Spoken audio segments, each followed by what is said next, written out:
సిరిసిల్ల జిల్లా నేరెళ్లలో దళితులపై జరిగిన దాడులకు పాల్పడ్డ వారిపై కఠిన చర్యలు తీసుకోవాలని కాంగ్రెస్ నేతలు ఆందోళనకు పిలుపునిచ్చారు. బాధిత కుటుంబాలను పరామర్శించేందుకు లోక్సభ మాజీ స్పీకర్ మీరా కుమార్ కాంగ్రెస్ నేతలతో కలిసి నేరెళ్లకు రానున్నారు.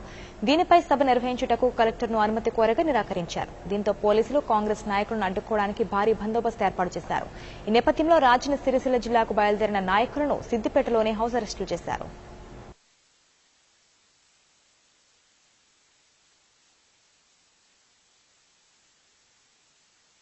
జరుగుతున్నటువంటి అరాచకాలను దృష్టిలో పెట్టుకుని ఈ రాష్ట్ర ముఖ్యమంత్రి, ఆ ముఖ్యమంత్రి కుమారుడు, ఐటీ మంత్రి కేటీఆర్ గారి కాన్స్టిట్యున్సీలో హరిజనుల మీద, బీసీ మీద ఏదైతే దాడి జరుగుతుందో, మాఫియా, ఇసుక మాఫియా ఏదైతే వారి బంధువుల ద్వారా దాడులు జరుగుతున్నాయో దానికి నిరసనగా రాష్ట్ర వ్యాప్తంగా ఉత్తమ్ కుమార్ రెడ్డి గారి నాయకత్వంలో ఈ రోజు నేరెళ్ల చలో నేరెళ్ల అనే నినాదంతో మేము పోదామనుకుంటే సిద్దిపేట ఉన్నటువంటి పోలీసు వాళ్ళు అనవసరంగా కాంగ్రెస్ కార్యకర్తలను అరెస్ట్ చేయడము చాలా విచారించదగ్గ విషయం.